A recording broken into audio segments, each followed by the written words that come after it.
चंडराव नामक एक भूखा सियार भोजन की तलाश में भटकता हुआ जंगल के निकट स्थित गांव में चला गया। गांव की गलियों में घूमते हुए उसे कुछ कुत्तों ने देखा तो वो उस पर टूट पड़े। किसी तरह जान बचाकर चंडराव वहां से भागा और एक मकान में घुस गया। वह मकान एक धोबी का था। मकान के एक कोने में बड़ा सा ड्रम रखा हुआ था। चंडराव उसमें छुप कर बैठ गया। वह रात भर वहीं छुपा रहा। सुबह होने तक कुत्ते वहां से जा चुके थे। चंडराव ड्रम से निकलकर जंगल की ओर गया। उसे बड़े जोरों की प्यास लगी थी। वह पानी पीने नदी किनारे गया तो पानी में अपनी परछाई देख चौंक गया। उसका रंग नीला हो चुका था।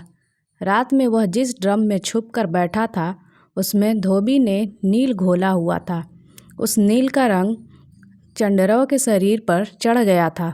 पानी पीकर जब वह जंगल में पहुंचा तो दूसरे जानवर उसे देख डर गए। नीले रंग का विचित्र जानवर उन्होंने कभी नहीं देखा था। वे डर के मारे भागने लगे। चंडराव ने जानवरों को भयभीत देखा तो बड़ा खुश हुआ। उसके दिमाग में जानवरों को मूर्ख बनाकर जंगल का राजा बनने का विचार सूझा।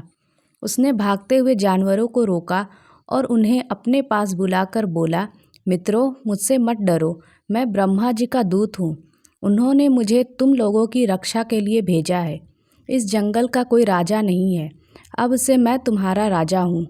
तुम लोगों की सुरक्षा की जिम्मेदारी अब मेरी है। तुम मेरे राज में आनंद से रहो।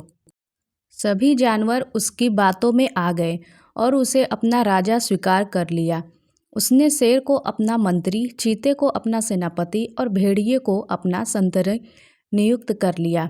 सियारों को उसने जंगल से निकाल दिया क्योंकि उसे उनके द्वारा पहचाने जाने का डर था। अब चंडराव के मजे हो गए। दिन भर वह छोटे जानवरों से अपना सेवा करवाता, हाथी की सवारी कर जंगल में घूमता। शेर, चीते और भेड़िए उसके लिए शिकार कर लाते। वह छक कर उसका भक्षण करता और बचा हुआ मांस उन्हें दे देता। दिन बड़े ही शांतिपूर्ण रीति से गुजर रहे थे। लेकिन झूठ आखिर कितने दिन छुपता। एक न एक दिन असलियत बाहर आनी ही थी। एक सुबह चंडराव सोकर उठा और अपनी मांद से निकला। अचानक उसे कहीं दूर से सियारों की आवाज़ हुआ हुआ सुनाई पड़ी। चंडराव आखिर था तो सियार ही। वह भूल गया कि उसने अन्य जानवरों के सामने ब्रह्मा के भेजे हुए दूत होने का नाटक किया है और वह भी मदमस्त होकर हुआ चिल्लाने लगा। जब दूसरे जानवरों ने उसकी आवाज़ सुनी तो समझ गए कि वास्तव में वह एक सियार है और उन्हें मूर्ख बनाकर उनका राजा बना बैठा है। सब उसे मारने के लिए उसके पीछे दौड़े। चंडराव ने भागने का प्रयास किया किंतु शेर चीते के पंजों से बच न सका और मारा गया। इस कहानी की सीख है, जो अपनों को ठुकरा कर परायों को अपनाता है उसका नाश हो जाता है और झूठ की उम्र लंबी नहीं होती। जब वो खुलता है तो उसका दुष्ट परिणाम भुगतना ही पड़ता है।